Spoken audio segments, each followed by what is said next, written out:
సువార్త 5వ అధ్యాయం 6వ వచనం.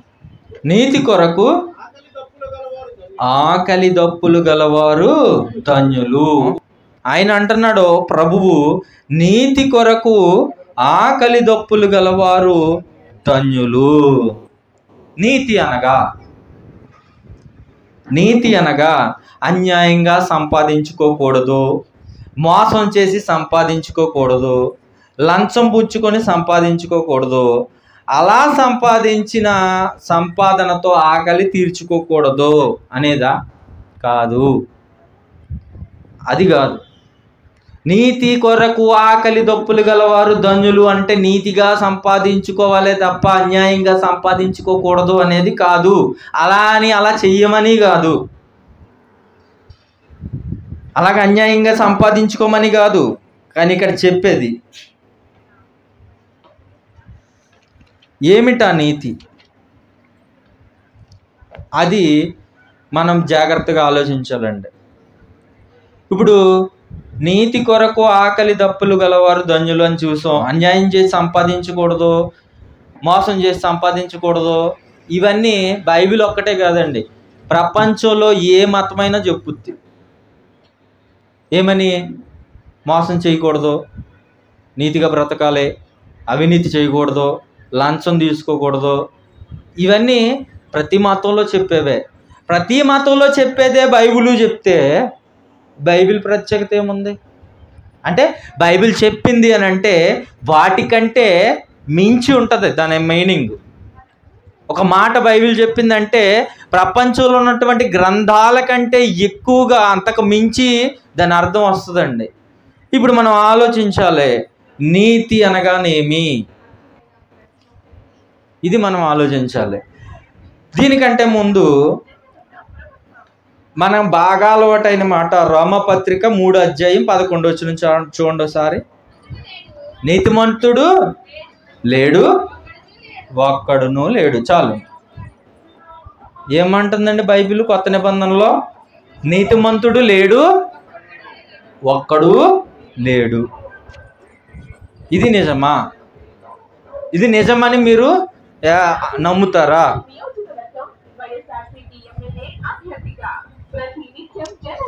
చెప్పండి. నీతిమంతుడు లేడు, ఒక్కడు లేడు అని బైబిల్లో రాసుంది మనకి కొత్త నిబంధన గ్రంథంలో, రోమపత్రికలో. నిజమేనా కాదా? ఏమండి, నాకు వినపట్టలేదు. నిజమా కాదా? నిజమే. హెబ్రీ పత్రిక 11వ అధ్యాయము 4వ వచనం, విశ్వాసమును బట్టి హేబేలు కయ్యను కంటే, ఒక్క నిమిషం, నేను చెప్పింది 11:4 విశ్వాసమును బట్టి హేబేలు కయ్యను కంటే శ్రేష్టమైన బలి దేవునికి అర్పించెను, దేవుడు అతని అర్పణలను గూర్చి సాక్ష్యమిచ్చినప్పుడు అతడు అవిశ్వాసమును బట్టి నీతిమంతుడని సాక్ష్యము పొందెను. మరి ఇందాక నీతిమంతుడు లేడు, ఒక్కడు లేడు అని చదువుకున్నాం కదండి. ఇప్పుడు నీతిమంతుడు లేడు, ఒక్కడు లేడు అని బైబిల్లోనే చూసాం. అదే బైబిల్లో మరలా హేబేలు నీతిమంతుడు అని కనపడుతుంది మనకి. నీతిమంతుడైన హేబేలు అని కనపడుతుంది. రెండోది రోమీయులకు రాసిన పత్రిక 4వ అధ్యాయం 3వ వచనం. లేఖనమేమి చెప్పుచున్నది?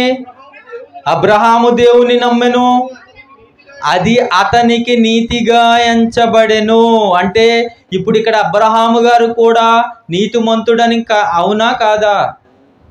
ఏమండి, నీతిమంతుడనేనా దాని అర్థం? కాదనా? నీతిమంతుడనే. 2 పేతురు గారు రాసిన 2వ పత్రిక 2వ అధ్యాయము 8వ వచనం, 7 చూడండి. దుర్మార్గుల కామ వికార యుక్తమైన నడవడి చేత బహుబాధపడిన నీతిమంతుడగు లోతు. నీతిమంతుడగు లోతు, ముగ్గురు కనపడుతున్నారండి. మీకు ఇంకా చూపెడతాను. ముందు వీళ్ళు ముగ్గురు గురించి మాట్లాడుకుందాం. ముందేమో లేడు, ఒక్కడూ లేడు అని చూసాం. ఇప్పుడేమో అబ్రహాము గారు కనపడుతున్నాడు, హేబేలు గారు కనపడుతున్నాడు, లోతు గారు కనపడుతున్నారు. ఇప్పుడు ఇదే ప్రశ్న ఒక అన్యుడు కావచ్చు, ఒక మతోన్మాది కావచ్చు, మిమ్మల్ని అడిగితే మీరు ఏం సమాధానం చెప్తారు? ఆ ఎన్నాళ్ళకి అర్థం కాదు, ఆ ఎన్నాళ్ళకి అర్థం కాదండి. వాళ్ళు ఒకటే అడుగుతారు, నీతిమంతుడు లేడు అన్నాడు బైబిల్లో రాసుంది, మరి ఇక్కడ మళ్ళీ ముగ్గురు కనపడుతున్నారు, దీనికి ఏమంటారు మీరు అని అడుగుతారు. ఏం చెప్తాం సమాధానం? అదండి, మనం జాగ్రత్తగా ముందుకు వెళ్ళకపోతే ఇలాగే ఇరుక్కుంటాం ఒక సందర్భంలో. ఇప్పుడు మీరేమంటారంటే, ఇవన్నీ మాకెందుకండి, మీరు ఒకసారి నీతిమంతుడు లేడు, ఒక్కడు లేడు అంటే వినేసి వెళ్ళిపోతాం. ఇంకోసారి లోతు నీతిమంతుడు, ఏబేలు నీతిమంతుడు, అబ్రహాము గారు నీతిమంతుడు అని చెప్పినా వినేసి వెళ్ళిపోతాం. ఈ ప్రశ్నలు మాకు రావు, మాకు వచ్చిన మేము అడగము అంటారా? అంటే ఇంకెందుకు రావడం ఇక్కడికి? అంటే అలా అడగకుండా మీరు వెళ్ళిపోతే అది ఆకలి కాదు, సరైనది. మీకు వాక్యం మీద ఇంట్రెస్ట్ లేనట్టే ప్రశ్నలు రావాలి. ఇక్కడ ఇలా ఉంది, అక్కడ అలా ఉంది, రేపొద్దున ఎవరో మమ్మల్ని అడిగితే మేము ఏం సమాధానం చెప్పాలి అని ఇక్కడ ఉన్న వాళ్ళని అడగాలి, లేదా బైబిల్ని అడగాలి. బైబిల్ని అడగాలి, చదవాలి. అప్పుడు బైబిలే సమాధానం చెప్తుంది. బైబిల్లో ఉన్న ప్రశ్నలకు బైబిలే సమాధానం చెప్తుంది, ఇంకెవరు చెప్పలేరు. ఏమండి, ప్రశ్నలు కలగాలండి, రావాలి మనకి. అయితే ఇప్పుడు వీళ్ళు ముగ్గురు గురించి నీతిమంతులని చూసాం, నీతిమంతుడు లేడు అని చూసాం. ఇప్పుడు కొంచెం ఆలోచిద్దాం. ఇది ఆలోచించడానికి ముందు నా ఫ్లాష్ బ్యాక్లోకి వెళ్ళాలి ఇప్పుడు నేను, ఎందుకంటే ఇది ముఖ్యం. మళ్ళీ ఇది మానేసి నేను కంటిన్యూ చేశాను అనుకో, మళ్ళీ నేను ఇబ్బందుల్లో పడాలి. ఆ ఇబ్బందుల్లో పడకుండా కొన్ని మాటలు చెప్తాను. నేను కరోనా ముందు వరకు మీకు ఎవరికీ తెలియదు, ఎందుకంటే నేను విజయప్రసాద్ రెడ్డి గారి చర్చికి వెళ్ళేవాడిని, అక్కడే వాక్యం నేర్చుకున్నాను. నేను ఎక్కువ కాలం అక్కడే నేర్చుకున్నానండి వాక్యం. ఏం నేర్చుకున్నావు అంటే ఆయన చెప్పింది నేను నేర్చుకోవడం కాదు, చెప్పే విధానం నేర్చుకున్నాను అంతే. బైబిల్ ఎలా చదవాలో నేర్చుకున్నాను, ఈ సందర్భాలని ఎలా ఆలోచించాలో నేర్చుకున్నాను. ఆ విధమైన ఆలోచనలతోనే నేను నేర్చుకున్నాను. అంతే తప్ప ఆయన ఏదో చెప్పాడు అది తీసుకొచ్చి ఇక్కడ ప్రజెంట్ చేయాలి అనేది కాదు నేను నేర్చుకోవడం అనేది. అయితే కరోనా వచ్చింది, సంఘాలు మూతపడ్డాయి. తర్వాత నేను ఇక్కడికి రావడం జరిగింది. నేను ఇక్కడికి వచ్చేసరికి ఆ మూల కూర్చునేవాడిని, మీ అందరికీ తెలుసు, వెనకాల ఎక్కడో మూల. అప్పటి వరకు నేను ఎక్కడ వాక్యం చెప్పలేదు. అప్పటికే నాకన్నా ఇక్కడ ఉన్నవాళ్ళు, ముందున్న వాళ్ళు నాకన్నా అనుభవజ్ఞులు, అంటే ఇప్పుడు లేరు వాళ్ళు, అదే పేర్లు ఎందుకులేండి, మీకు తెలుసు కదా, ఇక్కడ ఉండేవాళ్ళు ఇంతకుముందు ఒక కుర్రోళ్ళు అందరూ కూడా, వాళ్ళు అప్పటికే వాక్యాలు చెబుతూ ఉన్నారు. ఏదో ఒక సందర్భంలో, అంటే పల్లె సువార్తల్లో కావచ్చు, వాక్యాలు పక్కన పెట్టండి, అసలు మైకు పట్టుకోలేదు నేను అప్పటి వరకు. ఇలా మైక్ ఇలా పట్టుకుని మాట్లాడింది కూడా నాకు తెలియదు.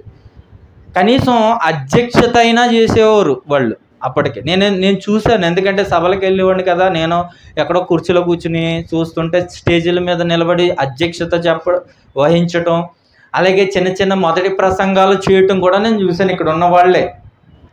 కొన్ని సభల్లో, పల్లె సువార్తల్లో కూడా. అంటే ఒక అనుభవపూర్వకంగా చూస్తే అప్పటికి మన సిస్టర్ గారు కూడా నాకన్నా ముందు, ఆవిడ కూడా సండే స్కూల్ టీచర్గా పిల్లలకి వాక్యం చెప్తుంది అక్కడ. అవును కదండి, ఎందుకంటే నాకు తెలియదు ఆవిడ చెప్తుందని. పిల్లలు పలానా ప్రసాద్ గారి ఇంటి దగ్గర సండే స్కూల్కి వెళ్తున్నామంటే వెళ్ళేవారు, వచ్చేవారు. ఎవరు చెప్తున్నారు ఏంటి అనేది ఇక్కడికి వచ్చేంత వరకు కూడా నాకు తెలియదు. ఇక్కడికి వచ్చిన తర్వాత అక్కే చెప్పేదని వాళ్ళు చెప్పాక అప్పుడు అనుకున్నాను. అంతవరకు నాకు తెలియదు. అంటే ఒక రకంగా వాక్యము చెప్పే పరిస్థితి, అనుభవం నాకంట ముందు నుంచి ఉన్నారు వాళ్ళు. నాకన్నా అనుభవం ఉంది, నాకు అనుభవం లేదండి. ఇప్పుడు నేను ఏదో ఇక్కడ వివరించేసి ఒక టాపిక్ని తీసుకుని 10 వారాలు కంటిన్యూ చేసుకుంటూ వెళ్ళిపోతున్నాను అనుకుంటే కనుక అలా ఆలోచించొద్దు ఎవరు కూడా. నేను ఎలా చెప్తానంటే, నేను ఏదైతే ఇక్కడ చూసి అర్థం చేసుకున్నానో ఇది ఒక్కట కాదని నాకు నేనుగా ఆలోచించి మీ దగ్గర చెప్తున్నాను. ఇప్పుడు నేను చెప్పాను కదా అని, ఆనంద్ చెప్పాడు కదా ఇది కరెక్టే అని మీరు నమ్మొద్దు. ఎందుకంటే నేను తప్పు చెప్పే అవకాశం ఉంటుంది. ఎందుకంటే నాకు అనుభవం తక్కువ, నేనేమి ఎక్స్పీరియన్స్ కాదు, నాకు అనుభవం తక్కువ. దాని మీద ఒక్కొక్కసారి నేను తప్పు చెప్పే అవకాశం కూడా ఉండొచ్చు. అలా తప్పు చెప్పినప్పుడు మీరు విని వెళ్ళిపోవద్దు, అడగండి, లేదా నాకు చెప్పండి. ఒకవేళ నేను చెప్పింది తప్పు అయితే ఒకసారి నేను మరలా ఆలోచించుకుంటాను ఎక్కడ జరిగింది పొరపాటు అని. లేదు మీరు చెప్పింది ఇది కరెక్ట్ కాదు, ఇది రైటు, ఇలా రైటు అని వివరించి చెప్పినా నేను సరి చేసుకుంటాను. తప్పని, అవును నేను చెప్పిన తప్పే, అలా చెప్పకూడదు, తప్పు చేశానని మీ అందరు ఎదురుగుండా నేను సరి చేసుకుంటాను. ఎందుకంటే నాకు మీకున్నంత అనుభవం, అప్పటికున్న వాళ్ళకు ఉన్నటువంటి అనుభవం నాకు లేదండి. చెప్తున్నాను అంటే ఈ మాట ఎందుకు చెప్పానంటే, ఇప్పుడు చెప్పబోతున్న టాపిక్ ఏది, ఇప్పుడు నేను ఏదైతే నీతి గురించి మాట్లాడుతూ సిద్ధపడుతున్నానో ఇది నేను నా పరిశీలన మీద చేసిన దర్యాప్తును బట్టి చెప్తున్నదే తప్ప, ఒకవేళ ఇది కాకుండా ఇంకేదైనా ఉంటే ఇది నేను సరి చేసుకోవడానికి సిద్ధంగా ఉన్నాను. అది నేను ముందు చెప్పాలి మీకు. ఎందుకంటే ఇది చిన్న విషయం కాదండి. నీతిమంతుడు లేడు, ఒక్కడు లేడు అన్న మాట ఒక చోట చూసి మరలా 3 నీతిమంతులను చూసి ఇప్పుడు దాని మీద నేను మీకు వివరణ ఇచ్చేస్తున్నాను. ఇచ్చిన వివరణ సరవ్వచ్చు కాకపోవచ్చు, కాబట్టి దీనికి కర్త కర్మ క్రియ బాధ్యుడను నేనే. తప్పైనా ఒప్పైనా ఆ బాధ్యత నాదే. అది మీరు గుర్తుపెట్టుకోండి. కంటిన్యూ చేసేద్దాం. ఇప్పుడు నా పరిశీలన బట్టి నేను ఎలా ఆలోచించి ఈ విషయాన్ని మీకు వివరించాలనుకుంటున్నానో చూద్దాం. అసలు నీతిమంతుడి గురించి మనం ఆలోచిస్తే గలతీ పత్రిక 3వ అధ్యాయము 11 చివరి లైన్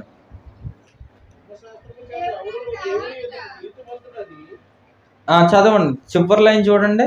నీతిమంతుడు విశ్వాస మూలముగా జీవించును. ఇప్పుడు నీతిమంతుడు ఎలా జీవిస్తాడంట? విశ్వాస మూలముగా జీవించును. నీతిమంతుడు ఒక్కడు లేడు ఒక్కడు కూడా లేడని చూసాం. అయితే ఇక్కడ ఒక మాట కనబడుతుంది. ఉంటే ఎలా జీవిస్తాడు? విశ్వాస మూలమున జీవించును, విశ్వాస మూలముగా. అయితే ఇక్కడ నీతిమంతులు 2 రకాలు. ఎలా అంటే ఈ మాటను బట్టి, ఒకటి విశ్వాస సంబంధమైన నీతి, ఇక్కడ ఈ మాటను బట్టి. రెండవది ధర్మశాస్త్ర సంబంధమైన నీతి, దాన్నే చట్టం అని కూడా అనొచ్చు. ఇప్పుడు మనకు ఒక చట్టం ఉంది కాబట్టి చట్టాన్ని బట్టి కూడా నీతిమంతులుగా కొంతమంది ఉంటారు. అర్థమవుతుందండి మీకు? 2 రకాల నీతిమంతులు, ఒకటి విశ్వాస సంబంధమైనది, 2 ధర్మశాస్త్ర సంబంధమైనది లేదా చట్ట సంబంధమైనది అనుకోండి. 2 నీతిమంతులు. దీన్నే పౌలు గారు క్లారిటీ ఇస్తున్నాడు చూడండి. ఫిలిప్పీ పత్రిక పౌలు గారు రూఢిపరుస్తూ క్లారిటీ ఇస్తూ ఆయన చెప్తున్నాడు. ఫిలిప్పీ పత్రిక 3వ అధ్యాయం 9వ వచనం. క్రీస్తును సంపాదించుకొని ధర్మశాస్త్ర మూలమైన నా నీతిని గాక. ఏ నీతి అంటున్నాడు చూడండి అక్కడ. ధర్మశాస్త్ర మూలమునైన నా నీతిని గాక అంటే అప్పటి వరకు ఆయనకున్న నీతి దేని సంబంధమైన నీతి? ధర్మశాస్త్ర సంబంధమైన నీతి, అంటే చట్ట సంబంధమైన నీతిని గాక క్రీస్తునందలి విశ్వాసము వలనైన నీతి అనగా విశ్వాసమును బట్టి దేవుడు అనుగ్రహించు నీతి గలవాడనై ఆయన యందు అగపడు నిమిత్తము. క్లియర్ అండి? రెండు కనబడుతున్నాయి మనకి. ఒకటి ధర్మశాస్త్రం సంబంధమైన నీతి కనబడుతుంది, రెండోది విశ్వాస సంబంధమైన నీతి కూడా కనపడుతుంది. ఇప్పుడు మనము ఇంకో మాట కూడా చూసి నేను చెప్తాను. గలతీ పత్రిక మరలా ఒకసారి, గలతీ పత్రిక 5వ అధ్యాయం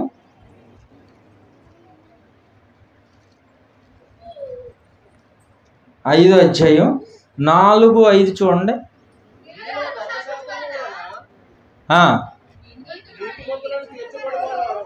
మీలో ధర్మశాస్త్రము వలన నీతిమంతులని తీర్చబడు వారెవరో వారు క్రీస్తులో నుండి బొత్తిగా వేరు చేయబడి ఉన్నారు. అంటే ఒకవేళ నేను ధర్మశాస్త్రమును బట్టి నీతిమంతుడిని అంటే అది క్రీస్తుకి సంబంధించినది కాదు. క్రీస్తు నుండి మీరు వేరైపోయి ఉన్నారు, వేరు చేయబడి ఉన్నారు. ఒకవేళ ధర్మశాస్త్ర సంబంధమైన నీతి కలిగి ఉంటే, అంటే చట్ట సంబంధమైన నీతి కలిగి ఉంటే అది క్రీస్తు ఒప్పుకోడు. తర్వాత కృపలో నుండి తొలగిపోయి ఉన్నారు. ఏలయనగా మనము విశ్వాసము గలవారమై నీతి కలుగునను నిరీక్షణ సఫలమగునని ఆత్మ ద్వారా ఎదురు చూచుచున్నాము. అంటే విశ్వాసము వలననే మనము నీతిమంతులము అవ్వాలి తప్ప ధర్మశాస్త్రము వలన కాదు. అలాగే చట్ట సంబంధమైన నీతి వలన కాదు. ఇప్పుడు మనం కొంచెం ఆలోచన చేద్దాం. ఒక వ్యక్తి నీతిగా సంపాదించుకుంటున్నాడో, ఒక ఉద్యోగం ఉన్నాడో, ప్రభుత్వ ఉద్యోగి, ఆయన నీతిగా బ్రతుకుతున్నాడు. ఎలా? లంచం తీసుకోడు. ఎందుకు తీసుకోడు లంచం? చట్టం ఉంది. లంచం తీసుకోవటం నేరం, అందుకని అతను లంచం తీసుకోవట్లేదు. ఇప్పుడు అతను ఏ నీతి కలిగి ఉన్నాడో? చట్ట సంబంధమైన నీతి కలిగి ఉన్నాడు. ఒకడు దొంగతనం చేయాలని అడిగి ఇష్టం లేదు. ఎదురుగా ఏది కనపడినా, ఎవరు లేకుండా ఉన్నా అది పట్టుకుపోవచ్చు, అవకాశం ఉంది, కానీ తీయట్లేదు. కారణం దొంగతనం నేరం, అది చట్ట సంబంధమైన నీతి.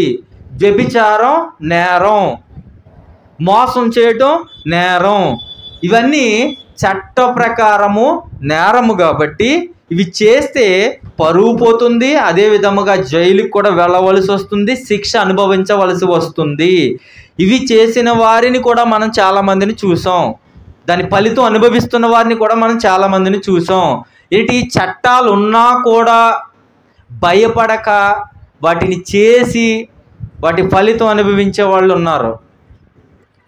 అంటే ఇక్కడ ఒక మనిషిని జాగ్రత్తగా మనం అబ్జర్వ్ చేస్తున్నాం. ఇప్పుడు ఎలా అబ్జర్వ్ చేస్తున్నాం చెప్పమంటారా? దేవుడు ఎందుకు ధర్మశాస్త్ర సంబంధమైన నీతిని తీసుకోవట్లేదు, నీతిమంతుడికి ఎందుకు అంగీకరించట్లేదు దేవుడు అని అంటే, చట్టం ఉంది కాబట్టి భయపడి తప్పు చేయట్లేదు, అంతే. ఇప్పుడు దొంగతనం చేయడం నేరం కాదు, వ్యభిచారం చేయడం నేరం కాదు, హత్య చేయడం నేరం కాదు, మోసం చేయడం నేరం కాదు అని చట్టంలో ఉందనుకోండి, ఏముంటుంది? ఎలా ఉంటుంది చెప్పండి పరిస్థితి? మనిషి ఎలాగైపోతాడు చూడండి. ఇవన్నీ ఉంటేనే మనిషిని పట్టుకోలేకపోతున్నామే, కొంతమందిని ఆగట్లేదే నేరాలు. అసలు చట్టమే లేకపోతే దుర్మార్గుడైపోడా మనిషి. అంటే ఇప్పుడు మనిషి ఎందుకు నీతిమంతుడిగా ఉంటున్నాడో? చట్టానికి భయపడి, దేవునికి భయపడి కాదు. అలాగే ధర్మశాస్త్రం దేవుడు ఆయన ఆడు ఇశ్రాయేలీలకు ఇచ్చాడు. అందులో కొంతమంది ధర్మశాస్త్రానికి భయపడి నీతిగా బ్రతికేరేమో, అంతే. అంత మాత్రాన నీతిమంతులు కాదు. అర్థమైందండి మీకు? కన్ఫ్యూజన్గా ఏమైనా ఉందా? క్లియర్గా ఉండాలి, ఏదైనా సరే క్లియర్గా ఉండాలండి. ధర్మశాస్త్రాన్ని బట్టి నీతిమంతులుగా ఎవరో తీర్చబడరు. చట్టాన్ని బట్టి నేను నీతిగా బ్రతుకుతున్నానంటే అది కూడా కరెక్ట్ కాదు. చట్టం ఉంది కాబట్టి. అయితే ఇప్పుడు అసలు విషయానికి వస్తాము. హేబేలు గారు ఉన్నప్పుడు ధర్మశాస్త్రం ఉందా? చట్టం ఉందా? అబ్రహాము గారు ఉన్నప్పుడు చట్టం ఉందా? తర్వాత లోతు గారు ఉన్నప్పుడు చట్టం ఉందా? లేదు. ఎటువంటి చట్టము, ఎటువంటి ధర్మశాస్త్రము లేనప్పుడు వాళ్ళు ఎలా బ్రతికారు? నీతిమంతులుగా. దేవుడు ఆజ్ఞలు ఇచ్చాడు, ఇలా బ్రతకకూడదు, ఈ విధంగా బ్రతకాలి అని ఒక ఆజ్ఞ ఇచ్చాడు. కొన్ని ఆజ్ఞలు ఇవ్వకముందే దేవునికి నచ్చినట్టుగా బ్రతికి చూపించారు వాళ్ళు. అందుకే వాళ్ళు నీతిమంతులని పిలువబడ్డారు. నీతిమంతుడు లేడు, ఒక్కడు లేడు అని అంటే ధర్మశాస్త్రానికి ముందున్న వాళ్ళు వీళ్ళు. ఇది నా పరిశీలనలో నాకు అర్థమైనటువంటి విషయం. ఇది నా మట్టుకు మాత్రమే. ఒకవేళ దీనిని మించి ఇంకేదైనా ఉంటే నేను యాక్సెప్ట్ చేస్తానండి, నేను ఒప్పుకుంటాను. నాకు అర్థమైంది, ఇది ధర్మశాస్త్రానికి ముందున్నవారు కాబట్టి వారిని దేవుడు నీతిమంతులుగా పిలవడం జరిగింది. అంటే ఇప్పుడు దేవుని చేత నీతిమంతుడిగా పిలవబడాలి అని అంటే చట్ట ప్రకారము కాదు, విశ్వాస మూలమునే, క్రీస్తు ద్వారానే. అంటే మన నీతి ఎలా ఉండాలి? ఏదో పోలీసుడు చూస్తాడనో లేకపోతే జైలుకి తీసుకుపోతారనో కాదు. దేవుడు చూస్తున్నాడు, నా ప్రభువు చూస్తున్నాడు నన్ను. నేను యథార్థంగా బ్రతకకపోతే నా ప్రభువు నన్ను ప్రతిసారి గమనిస్తున్నాడు అనే ఒక భయం ఉంటుంది చూసారా? ఆ భయంతో బ్రతుకుతాం చూసారా? అది అసలైన నీతి. దేవుడు చూస్తున్నాడనే భయం కలిగి ఉండాలి. అలా బ్రతికారు వాళ్ళు, ధర్మశాస్త్రం లేనప్పుడే బ్రతికారు వాళ్ళు. అందుకే నీతిమంతులుగా దేవుడు వాళ్ళని పిలవటం జరిగింది. అయితే ఇంకొంతమందిని చూపిస్తా అన్నాను కదా, మళ్ళీ ఇక్కడ ఇదో ప్రశ్న. ఎందుకంటే ఎన్ని చెప్పినా ఇలాంటి ప్రశ్నలు వస్తూనే ఉంటాయి. తర్వాత మళ్ళా ఎదుటివాడు మనల్ని వేలెత్తి చూపడానికో లేకపోతే మనల్ని ఇంకా ఇబ్బందుల్లో పెట్టడానికో ఇంకా ప్రశ్నిస్తూనే ఉంటారు. అప్పుడు కూడా మనం ఇలాగే ఇరుక్కుపోతుంటాం. మత్తయి సువార్త 23వ అధ్యాయం 35వ వచనం. నీతిమంతుడైన హేబేలు రక్తము మొదలుకొని బలిపీఠమునకును దేవాలయమునకును మధ్య మీరు చంపబడిన బరకీయ కుమారుడగు జకరియా రక్తము వరకు భూమి మీద చిందింపబడిన నీతిమంతుల రక్తమంతయు. ఏళ్ళ ముగ్గురే కాదండి, మళ్ళా హేబేలు మొదలుకొని బరకీయ కుమారుడైన జకరియా రక్తము వరకు భూమి మీద చిందింపబడిన నీతిమంతులు అంటే ఇంకా ఉన్నారు. మరి వాళ్ళు ఎప్పుడు ఉన్నారు అని అంటే వీళ్ళు ముగ్గురు కాకుండా ధర్మశాస్త్రం వచ్చిన తర్వాతే కదా. ఇంకా యోబు గారిని చెప్పచ్చు మనం. యోబు గారు నీతిమంతుడే, యోసేపు గారు నీతిమంతుడే, ఒక రకంగా మోషే గారు కూడా నీతిమంతుడు అని చెప్పుకోవచ్చు మనం. ఎందుకంటే వాళ్ళు ధర్మశాస్త్రానికి ముందు నుంచి ఉన్నారు కాబట్టి. మనకు తెలుసు యోసేపు గారి ఎలాంటి క్యారెక్టర్ కలవాడో.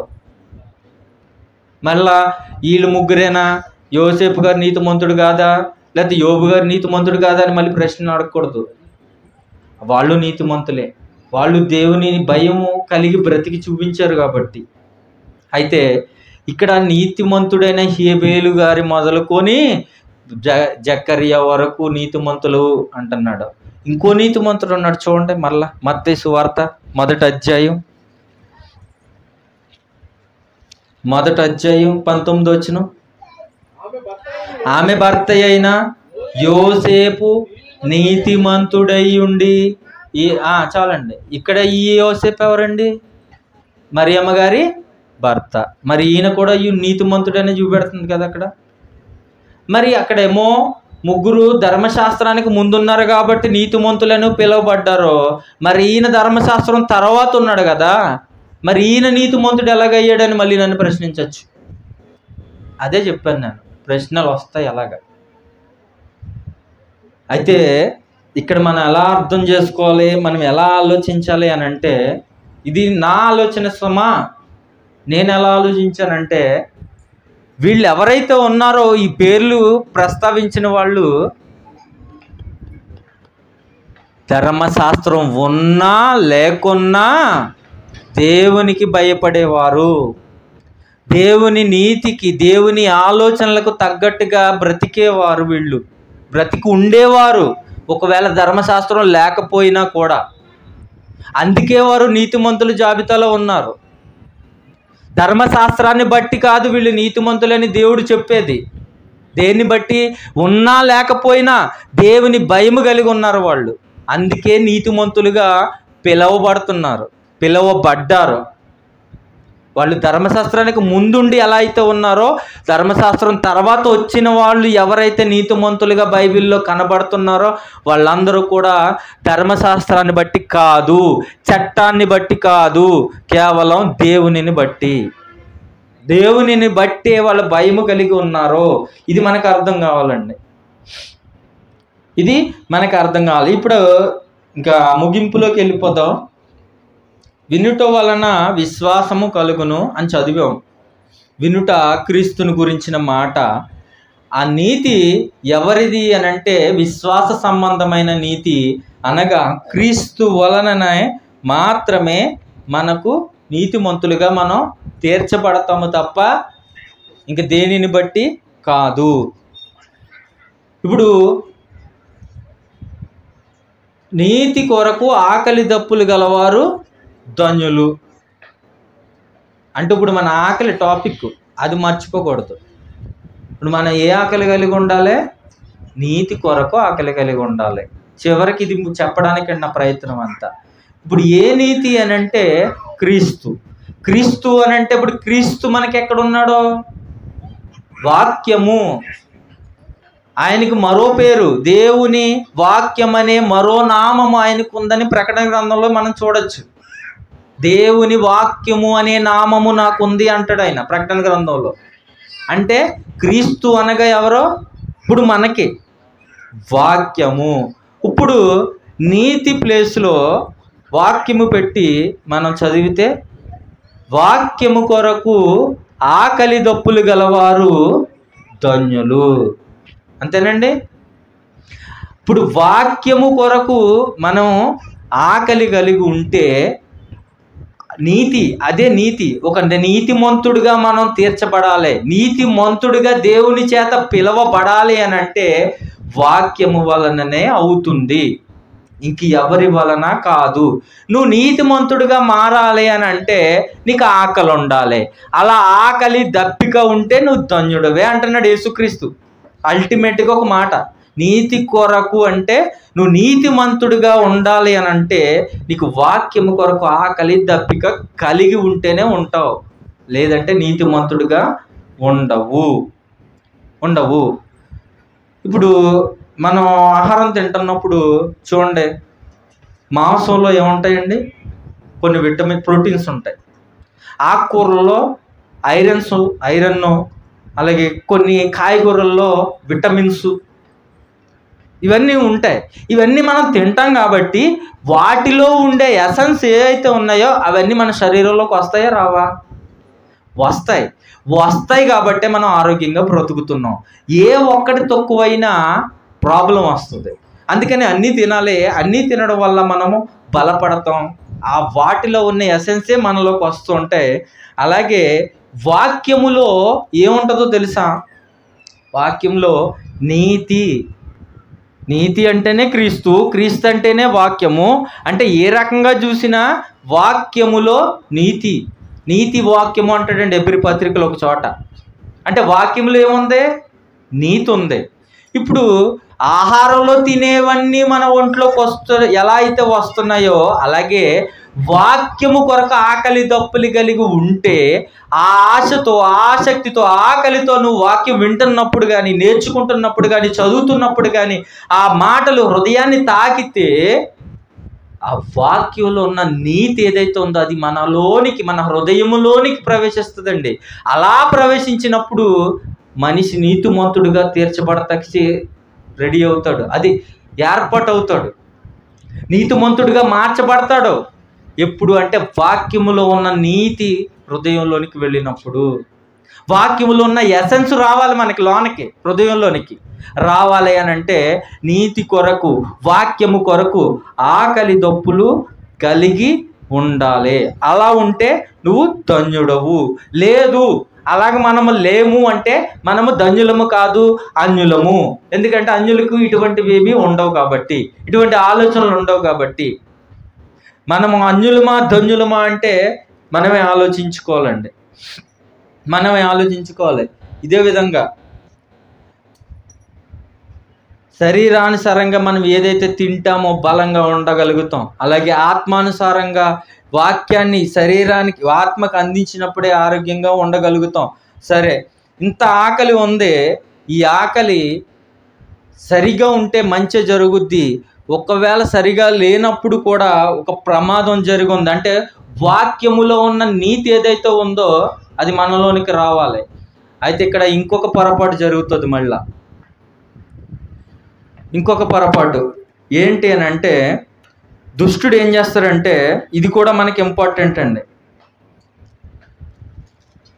పేతురు గారు రాసిన 2వ పత్రిక, చివరిగా ముగిస్తానండి. పేతురు గారు రాసిన 2వ పత్రిక 3వ అధ్యాయం 17వ వచనం. ప్రియులారా, మీరు ఈ సంగతులు ముందుగా తెలుసుకొని ఉన్నారు కనుక మీరు నీతి విరోధుల తప్పు బోధ వలన తొలగింపబడి మీకు కలిగిన స్థిర మనస్సును విడిచి పడిపోకుండా కాచుకొని ఉండుడి. ఇంతవరకు నేను చెప్పింది అంతా వృధా అయిపోద్దండి. ఎందుకంటే ఇక ఎవరున్నారంట? నీతి విరోధులు ఉన్నారంట. నీతి విరోధుల తప్పుడు బోధల వలన తప్పిపోయే ప్రమాదం ఉంది, పడిపోయే ప్రమాదం ఉంది. కాబట్టి జాగ్రత్తగా ఉండండి. ఇప్పుడు మనం ఇంత వాక్యం నేర్చుకుంటున్నాం, ఇక్కడ ఎవరు నిలబడి మాట్లాడుతున్నా ఆ వాక్యము, అందులో ఉన్న నీతి మన హృదయాల్లోకి వెళ్ళి మనం నీతిమంతులుగా బ్రతకాలి అనుకున్నప్పుడు, నీతిమంతులుగా బ్రతుకుతున్నప్పుడు, దేవుని చేత నీతిమంతుడిగా పిలిపించుకోవాలి అనే ఆశతో ఉన్నప్పుడు ఒక్కొక్కసారి ఏం జరుగుద్దంటే నీతి విరోధుల తప్పుడు బోధలు కూడా ఉంటాయి, నీతికి వ్యతిరేకం. కాబట్టి మీరు జాగ్రత్త కలిగి ఉండాలి. ఎందుకంటే నీతి విరోధులు అంటే ఎవరండి? వాళ్ళు ఎక్కడి నుంచి వస్తారో ఇక్కడ బైబిల్లో చెప్తుంది, బయట నుంచి వచ్చే మతోన్మాదుల గురించి కాదు. ఇప్పుడు మతోన్మాదులు ఉంటారు, వాళ్ళకి నచ్చింది వాళ్ళు ఏదో మాట్లాడతారు, మనల్ని బాధ పెట్టడానికో మనల్ని ఇబ్బంది పెట్టడానికో. అది కాదు. నీతి విరోధులు అంటే ఎవరో కాదు, బోధకులే. బైబిల్ పట్టుకునే వస్తారు. బైబిల్ పట్టుకునే వచ్చి ఏం చేస్తారంటే తమ ఉద్దేశాలను దేవుని ఉద్దేశాలుగా మనకి చెప్తారు. ఎలా చెప్తారంటే వాళ్ళ సొంత ఆలోచనలు, వాళ్ళ సొంత ఉద్దేశాలను దేవుని ఆజ్ఞలు అన్నట్టు, దేవుని ఉద్దేశాలు అన్నట్టు చెప్పి త్రోవ తప్పించేసి, దారి మళ్లించేసి, నీతిమంతుడిగా తీర్చబడవలసిన వాడిని దుర్మార్గుడిగా మార్చేస్తారు, నీతి లేకుండా చేస్తారు, అనీతిమంతుడిగా మార్చేస్తారు, అనీతిమంతులుగా మారిపోతారు. ఎవరి వలన అంటే నీతి విరోధుల తప్పుడు బోధల వలన. ఇది కూడా మనం జాగ్రత్త కలిగి ఉండాలి. ఆకలి ఉంది కదా, మన వాక్యమే కదా వినేది, ఎవరు చెప్తే ఏంటి, ఏం చెప్తే ఏంటి అనే ఆలోచన ఉండకూడదండి. అది ఆకలి సరైంది కాదు. శ్రద్ధతో, ఆసక్తితో చెప్పుతున్నది ఏంటి, నిజమా కాదా, అవునా కాదా, 1-2 సార్లు ఆలోచించాలి. ఏమండి, ఆకలి ఉంది కదా అని ఆరోగ్యంగా ఉన్నవాడు, ఆరోగ్యం గురించి తెలిసినవాడు ఆకలి ఉంది కదా అని ఏది పడితే తింటాడా? పెట్టండి, మీరు తింటాడేమో. ఏది పడితే తిండండి. ఎంత ఆకలి వేసినా ఆకలి చంపుకునైనా బతుకుతాడు, కానీ ఏది పడితే తిండు. అది మంచిదా కాదా అని ఆలోచించుకుంటాడు. అదే విధముగా మనము కూడా అదే విధముగా ఆలోచించాలి. ఏ వాక్యం చెప్తున్నాడు అవతల వాడు, అది సరైందా కాదా, మన హృదయాన్ని బలపరిచేదా కాదా, మనల్ని నీతిమంతులుగా తీర్చేదా కాదా ఆలోచించుకోవాలి. ఏది పడుతుంది వినేయకూడదు. మూర్ఖుడు ఉన్నాడు, ఆకలి వేస్తుంది, ఏదోడే తినేయాలి కదా, తింటే కడుపు నిండిపోద్ది, ఆకలి తీరిపోద్ది కాబట్టి ఏది పెడితే తింటాడు, తర్వాత ఆరోగ్యం పాడైపోతుంది. అలా ఉండకూడదండి, అలా ఉండకూడదు. కాబట్టి ప్రతి ఒక్కరూ ప్రతి విషయాన్ని జాగ్రత్తగా ఆలోచించాలి. ఎప్పుడు కూడా ఇక్కడ ఇప్పుడు నేనేదో చెప్తున్నాను, నా మీద మొహమాటంతోనో అభిమానంతోనో అది వాక్యానికి విరుద్ధంగా ఉన్నా కూడా నాకెందుకులే, ఆయన చెప్తే సత్యమే చెప్తాడు, ఆయన బాగా చదువుతాడు బైబిల్, లేకపోతే ఆయన బాగా చెప్తాడు అని మీరు నేను చెప్పినటువంటి వాక్య విరుద్ధమైన మాటలు ఒకవేళ ఏమైనా ఉంటే వాటిని మీ హృదయాలకు ఇవ్వద్దు.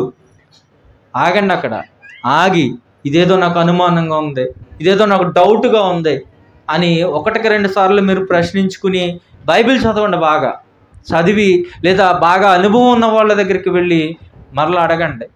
అలా అడిగి మీరు నిర్ణయాలు తీసుకోండి. చూడండి, ఒక గుడ్డివాడు ఇంకో గుడ్డివాడిని తీసుకెళ్ళాడు అనుకోండి, దారి చూపిస్తే ఏమవుతుంది? ఇద్దరు గుంటలో పడతారు.